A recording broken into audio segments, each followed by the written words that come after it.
Hey guys, what is up? Super K-Man Rocks here, and we are here for my LTA North Week number 4 overview and analysis video, and you know what that means. The best of ones are done. The preliminary stage is over. We are into our two different groups. We have finally gotten into the real, actual regular season phase of this split so far, and I'm super excited to finally get into some best of threes here in North America. Of course, they're split amongst two groups. Each team will only play one best of 3 across the weekend, so overall this video is likely going to be quite a bit shorter than the ones that came through the first 3 weeks, but still a lot to talk about when it comes to these teams. I'm excited. I hope you guys are as well. If you are, let me know down in the comment section below. What did you expect to happen this week? Any upsets, any surprises? Did you kind of see anything different from these teams than maybe what you saw in best of ones? I'm going to be curious to kind of track whether or not I think teams are doing better or worse now that we move into best of threes, but without further ado, let's get into the content itself. If you are new here, what we are going to do is go series by series talking about the advantages and disadvantages that each team was able to generate. I'll be giving a player of the series and a dud of the series for each series that we cover, and at the end of the week, I will be giving a player of the week and a dud of the week to tie everything into a nice, neat little bow. We will be updating my personal power rankings from number 1 to number 8, but like I said, every team is just playing one best of 3 over the course of this week, and so there's really not a ton to go on in terms of actual tape. We really just need to see their adaptations throughout the series and where these teams are going to be landing, but without further ado, I don't want to waste you guys' time too much at the beginning. Let's get into the content itself, shall we? And that starts with day number 1. We've got 2 series on each day, and we start with probably the best series of the week in terms of expectations. 2 of the top 4 teams going head-to-head. It was FlyQuest taking on 100 Thieves, and FlyQuest is going to be able to pick up the victory here. This is obviously an expected outcome. 100 Thieves is the kind of team that is very good, but maybe isn't quite good enough to be expected to win the league, at least in my opinion. That's where I kind of have them right now. You know, I love Quid. I think he's playing really great right now. Sniper has gotten into really good form as of late, and River can have good games every once in a while, but this team is just not consistent enough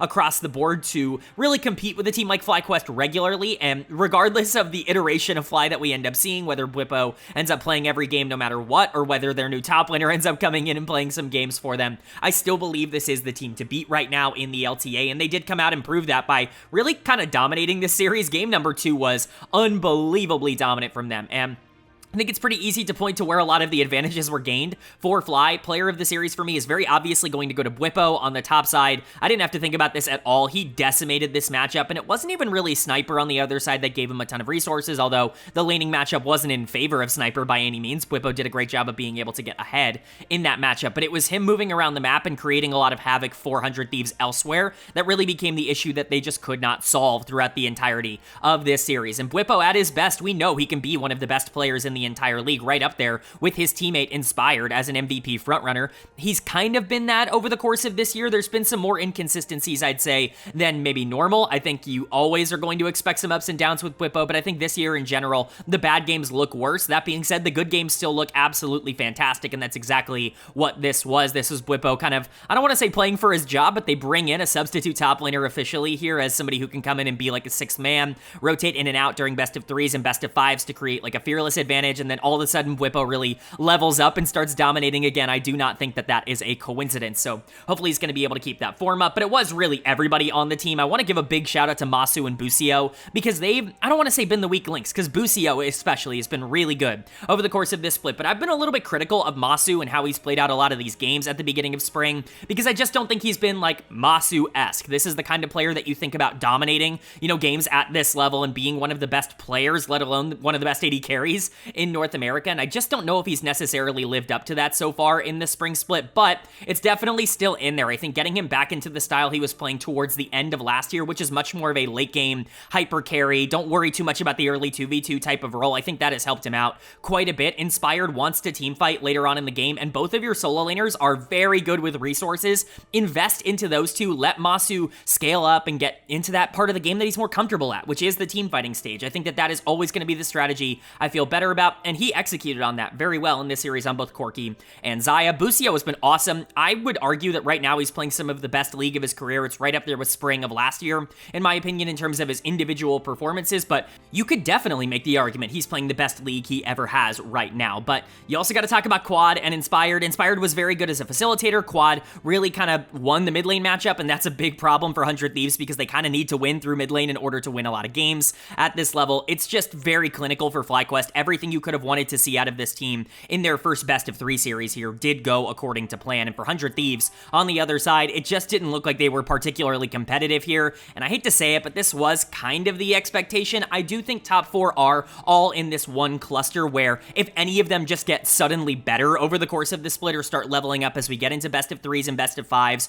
I'm not going to be surprised. I'm not going to be shocked that, any of those teams figure it out. But 100 Thieves, definitely from a roster perspective, is the one that I have the least amount of faith has that upside, has that ceiling that a lot of those other teams have, even if their floor is perhaps a bit higher than teams like Cloud9 and Team Liquid. I just don't know if I ever expect this team to be able to overperform the other teams if they are playing well. Their success is mostly predicated on the fact that the other teams are inconsistent, and Fly was not inconsistent here, and that means that there were just not enough avenues for 100 Thieves to keep themselves in this series. They rely on Quid being able to win in the middle of the map and then use that pressure elsewhere. He wasn't able to do that, and so the rest of this roster kind of faded. FBI and Ayla have certainly been worse in spring than they were in summer. Ayla's actually going to be getting my dud of the series here, mostly for that Bard in game number 2. I don't even really blame him too much. When you play Bard and your team is collapsing, that champ is just inherently going to look a lot worse. It's just kind of how things go when you play Bard, but if you're going to pick a playmaker, you got to do something on it, and Alo was not good at all in game number 2. FBI has also been much, much worse than he was in winter. I'm still an FBI defender, but I think he is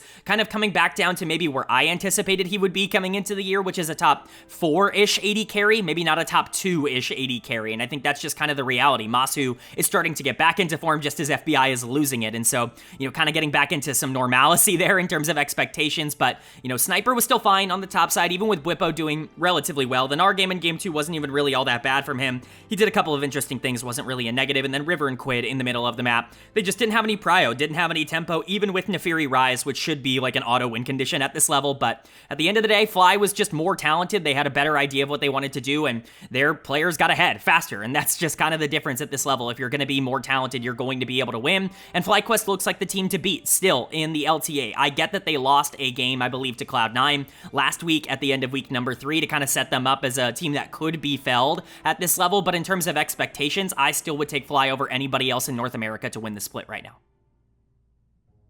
But then moving on to our second series of day number 1, and another interesting matchup for a couple of different reasons, but a predictable outcome. Team Liquid taking on LYON, and Team Liquid is going to pick up the 2-0, but these games were at least kind of close. There was a game plan for LYON that was abundantly clear. They looked at LYON in both of these games and said, I am going to do everything in my power to destroy you. Now, unfortunately, they sold their soul in order to kill LYON on almost every single engage that they wanted to go for, and then they didn't have anything else for the rest of the team, and so Team Liquid ends up walking out of this series with a pretty easy win, all things considered, because there was just nothing LYON could do once they started losing in terms of tempo and pressure. But you know what? They killed LYON a bunch, and that was clearly the idea, so I guess it was a success in that regard. We'll talk about Team Liquid first, and then obviously get into LYON here. Player of the series is super obvious. This one's going to Umti in the jungle. What a series from Umti, and what a split, honestly, he's been having. It's very funny, that exact rhetoric that a lot of people were laughing about online, where I think Medios was the one to make a joke on the Cloud9 podcast, where he was like,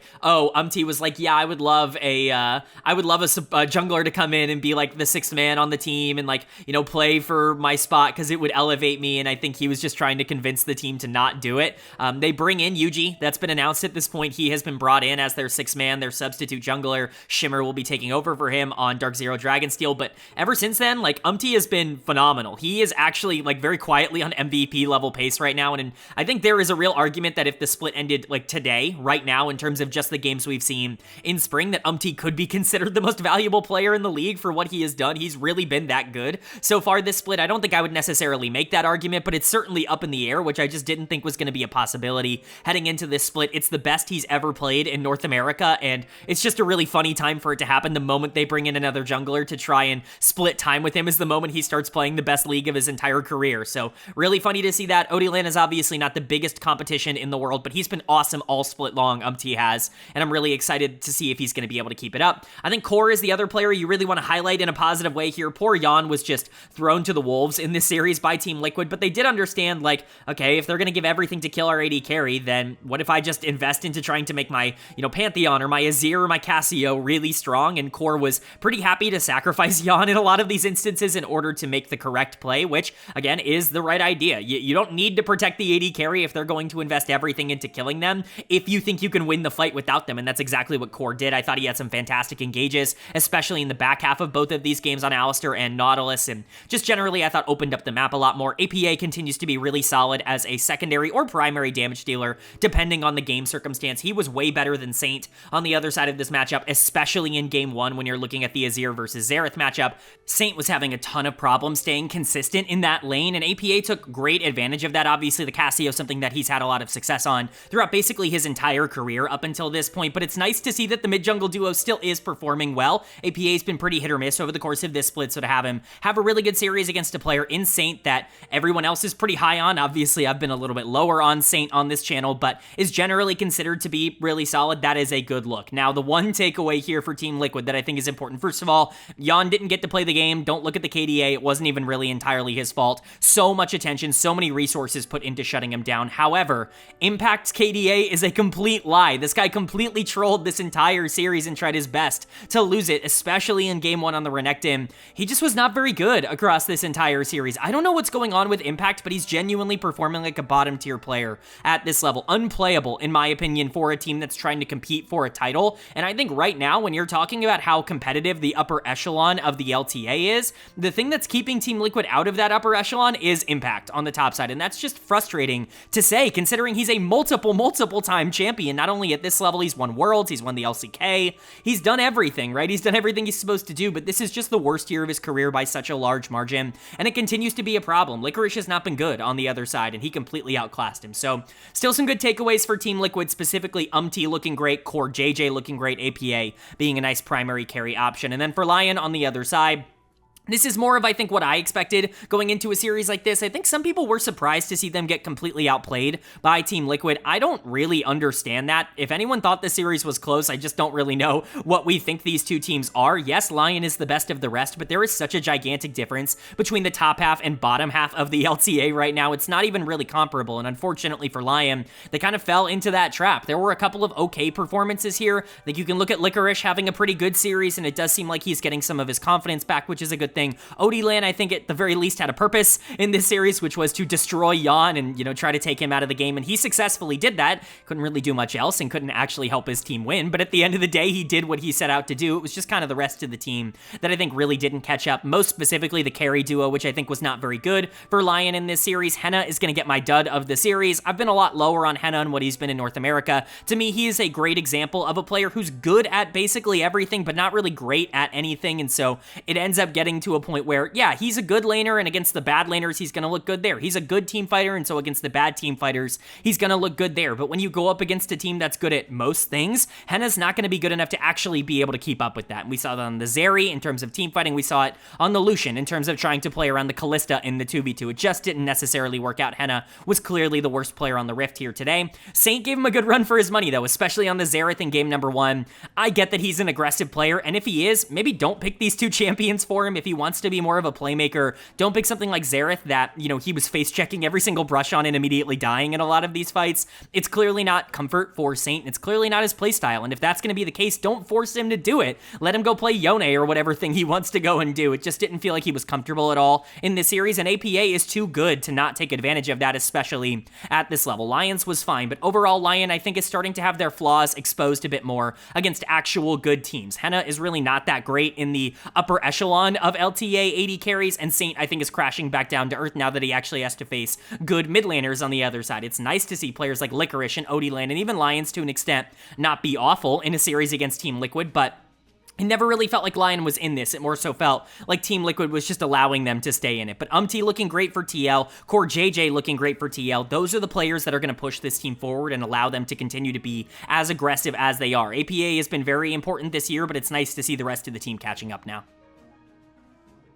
Then moving on now to day number 2, our second half here of week number 4, and we kicked it off with a matchup between Cloud9 and Disguised, where Cloud9 is going to pick up the 2-0 win. Now, DSG put up more of a fight in that game number 2 than a lot of people expected. They actually did a pretty decent job of being able to stay in that game and survive. Unfortunately, their over-eagerness and their over-aggressiveness ended up really costing them in the end, and a couple of really bad misplays really brought the team cohesion down, and Cloud9's just too good to not take advantage of that. C9 is really finding their groove groove right now. It feels like everything is clicking for this team, and I honestly, the only concern is that has not been a great thing to say about Cloud9 in the regular season in the past, where when you talk about this team performing well in the regular season, often that coincides with a random playoff collapse. I hope that doesn't happen this split because this team is super fun to watch, but like I said, they are starting to find a style that I think feels a lot more comfortable for them, and I think they're putting the right players in the right positions now. Thanatos and Loki as the two imports are taking more of a carry role on the team. Blabber has gone back to playing things like Sejuani a bit more consistently, and those are the games where Cloud9 looks incredibly clean and incredibly consistent. I think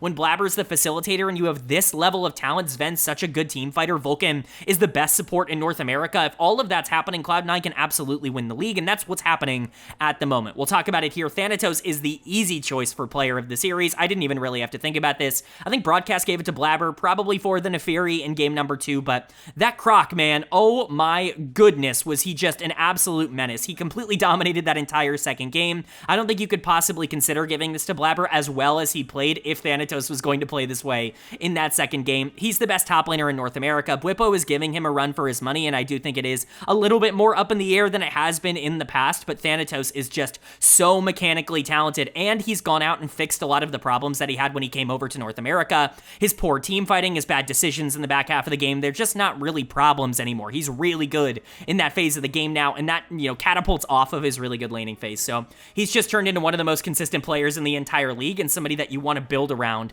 as a star player, something that everybody kind of wanted him to be when he got brought over from the Challengers League. You do want to shout out Blabber because he continues to have, the best games that he's played all year right now. It's a great time for him to step up and really start to find his groove, but again, I don't think it's a coincidence that the moment he starts playing a lot more of Sejuani, the moment he starts playing a lot more of these facilitators, all of a sudden he starts playing better. This has always been Blabber's bread and butter, and I think because he's such a superstar, because he's a player that has kind of been, talked about as one of NA's greatest players of all time, I think there's this expectation that he needs to come out and play these carries like Viego and Neferi every single game, even like a Xin Zhao, something more skirmish and aggressive oriented in the early game every single game. I just don't think that is the case for Blabber. He has always been at his best as a facilitator, maybe outside of some of the Kindred games, but really, that's his bread and butter. That's his core. That's who he is as a player, and I'm glad to see that he's kind of tapped back into that. And look at the results. Look at what not only what he has been over the past couple of weeks, but Cloud9 has been over the past couple of weeks. They look so much more cohesive when Blabber is playing this way. Sven and Vulcan are genuinely performing like one of the best bot lanes in North America. Vulcan's playing out of his mind. He's the best support in NA. It's not even particularly close. And Sven is really caught back up. I'm glad I kept, my faith in him. Loki has been like the underrated MVP of this entire team. Over the course of this split, he's been the primary carry option. He didn't have to be in this series, but he still was better than Abadaga on the other side. Not that everybody hasn't been, but again, Cloud9's just in such a good spot in terms of what their form is right now. The only hope is that they're able to keep it up and not do a random playoff collapse like they normally do when they're good in the regular season. And then for DSG on the other side, this is an expected outcome. It's nice to see that they actually pushed Cloud9 in that second game. It was a lot closer than the scoreline would indicate. 26-12 does not show just how close that second game was. There was a lot to play for. Unfortunately, the player who had all the gold is the player who I trust the least with gold right now, maybe in the entire league. That's Abadaga in the mid lane, who is going to get dud of the series. And this is a pretty controversial dud of the series because I think XU really deserves it for how he played. I think Huki could theoretically deserve it for how he played. But to me, it's just so frustrating to watch a player in Abadaga who has everything available at his disposal go out and just play as bad as he did. Again, it's just completely unacceptable. He needs to be benched. I hate calling for players' jobs because I just don't think that that's my call to make, but this team is trying to stay in the LTA. They're going to have to defend their spot in Tier 1. I don't think that's possible if Abadaga is playing mid lane. I really think he offers almost nothing. He's got the weakest laning stats of any mid laner in the entire region. He's a bad team fighter, and when he gets resources, he doesn't do anything with them. It's not good. Like, XU has gotten worse because he has to play with Abadaga, not to say that XU has not been bad, because he has been a problem. I think Scary, Jerry, and Huki, their form, their 2v2 success has not necessarily been translatable, because the middle of the map is always losing. Castle has been way worse in spring than he was in winter. This entire team is getting worse, and I think a lot of it is because the middle of the map is bleeding resources, and so for me, that's the number one area for DSG to fix, but, props to the team for going out there and fighting against a team like Cloud9. I think a lot of other, rosters in this position would have rolled over and died. They didn't. They took a lot of the momentum they got in their random win over Team Liquid at the end of the final week in the best of ones and kind of translated it to this series. They weren't able to get a game win out of it, but at least they showed something. And then for C9, this team is just on fire right now. They are basically unstoppable if they're playing their own style. To me, this is the team that can contest FlyQuest at the top of the standings. There's a reason they're at number 2 in my power rankings. They beat FlyQuest last week, and so we know Cloud9's upside is the number 1 team in North America. We just need to see them be consistent enough to take that spot. But that's going to bring us to our final series of the week here and our second series of day number 2. And it's a decent upset here as we saw Shopify Rebellion taking on Dignitas. And Dig is going to pick up the 2-1 series win. I really did not expect this outcome going into this series because Shopify just beat Dignitas. They just came out and actually performed really well in that series a couple of weeks ago. So to see them drop in this circumstance in a way that they did, it's just kind of frustrating. They dominated game number 1. They definitely had the cleanest game of the entire series. And then they just kind of throw away game 2, and then they throw away game 3, wasting Contrax's fantastic performances, really just kind of showing that it doesn't really matter what your best player is, it matters what your worst player is. If I could give player of the series to Contrax, I probably would have, because I do think he was that good. He made a couple of mistakes down the stretch. He definitely doesn't deserve player of the series, but he was in conversation. But for Dig on the other side, this is more the form that we saw in the winter split, where things were starting to go right for them. They didn't win in the same way that they did in winter, which was mostly through Kana in the mid lane. It was a lot more spread out, but I do think this was a much more consistent effort coming in from Dignitas, and I'm just hopeful that they're finally going to be able to tap into something against some of these bottom tier teams, because they've been really disappointing in my opinion over the course of 2025. We'll talk about it here. Player of the series is finally going to go to Surdy. I think this is his first one in tier 1 for me. I'm happy to finally be able to give him his honors. He team fought so gorgeously throughout the entirety of this series. I think that there is like a real case to be made for Shaden to be player of the series, even Kana to a lesser extent, definitely not the bot lane, but you know, one of the top side of the map, I think, to get player of the series. To me, Surdy was definitely the one that I ended up leaning towards, mostly for that Renekton in game number 2, but we'll talk about Fudge, who really made some mistakes on the other side in a bit. I'm just excited to finally see Surdy stepping up and really kind of being able to outplay somebody. I know Fudge is on a free fall right now, and he's lost all his confidence, and the guy just doesn't look like he has the mental to play Tier 1 League of Legends anymore, and if that's going to be the case, it is what it is. But Surdy getting that confidence from a win like this, I think is super important towards his growth and development as a player. I definitely considered Shaden for this. I definitely want to throw that out there as well. The Sejuani, the Maokai, his facilitation in the back half of this series. You know, I know I say it a lot for NA players, but this is what you need to get good at in order to get consistent at this level. Shaden has always been a phenomenal Maokai player. It's almost been a little bit of a joke. Him and Tomio have always been really good on these champions. Shaden never wants to play them. He wants to play the carries and things like that. But when he does play Sej and Maokai, it looks great. And Contrax was awesome on the other side. Shaden was arguably just as good for Dignitas. He just didn't get quite as many resources thrown his way. Kana finally had a matchup that he could go out and win once again against Palafox, because Palafox has been bleeding resources against basically everybody that he's played into across this split. Tomo and Isles were fine. You know, Tomo was aggressive. Isles made a couple of really nice plays on the Blitzcrank in game 3, and Shaden was also great in that game on the Maokai to set up Tomo, but at the end of the day, this was mostly a topside victory for me when it came to Dignitas, and that is a good sign. And then for Shopify on the other side, man, free contracts, like at this point, I really am kind of a part of that campaign. I know it feels weird to say that when I've kind of been sticking up for Shopify for a lot of this year, but this is one of those losses that makes me think they are going to be one of the first 2 teams eliminated here and not make the playoffs, where it didn't really feel like that was going to be the case heading into a matchup. But Fudge is once again going to get a dud of the series. I mean, the Zonya's play in game number 2 on the Gragas kind of stands out as the thing I remember most from Shopify here. I considered Seos for dud of the series, but for the most part, a lot of his deaths were just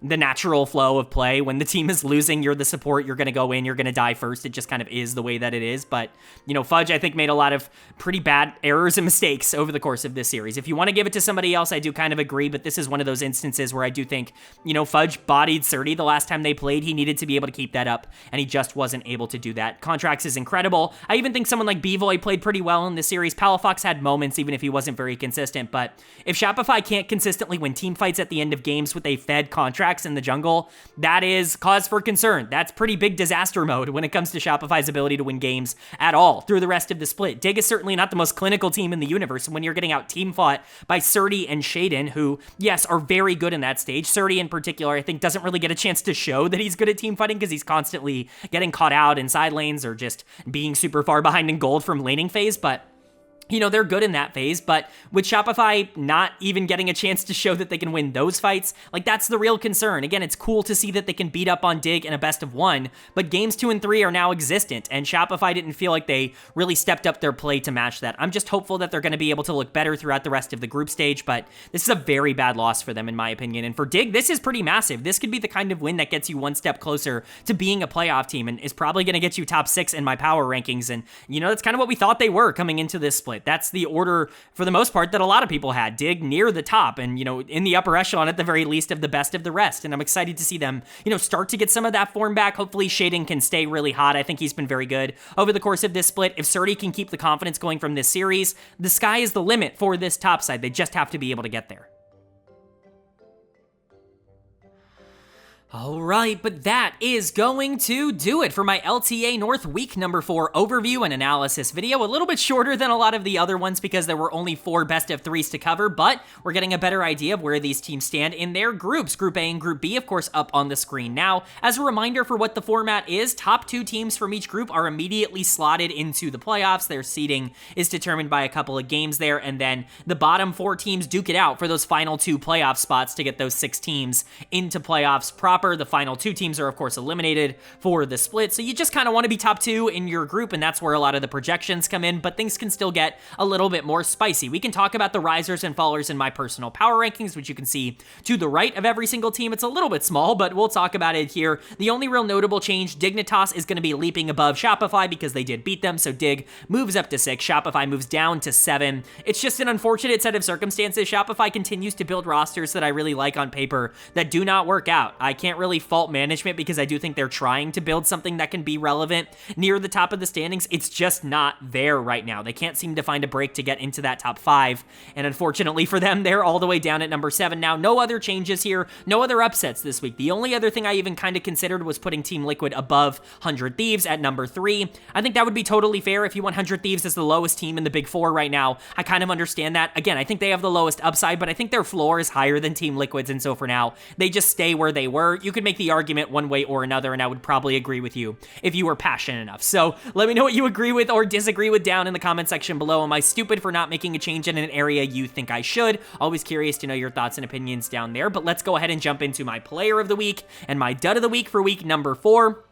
Player of the week was pretty easy for me. It's going to go to Thanatos, the top laner for Cloud9. This dude massacred his series against DSG. It wasn't even particularly close. That Renekton game in particular, in game number 2, was one of the best we saw all week, if not the single best game that we saw all week. I did have that little devil on the shoulder that was like, what if you put Loki's picture here instead of Thanatos, just to make fun of the broadcast and how they're constantly mixing these two up for media day, which is a horrible look for the broadcast, by the way. I want to make that clear, but I decided against it. I thought Thanatos very much deserved his time to shine, so he does get the spot here. But the Gwen game, specifically the Renekton game in game 2, that's why he's getting player of the week. My honorable mentions, Bwipo, the top laner for FlyQuest, he's playing for his job. Umti, the jungler for Team Liquid, he's playing for his job. Both players who had substitutes brought in for them this split, playing fantastic at the start of the group stage here. We'll see if they're going to be able to keep that up. But my dud of the week, unfortunately, is going to go to Ayla, the support for 100 Thieves. That Bard game was really, really bad in game number 2. Probably the one game that I thought a player got exposed the most throughout the entire week. I do think there were other options, of course,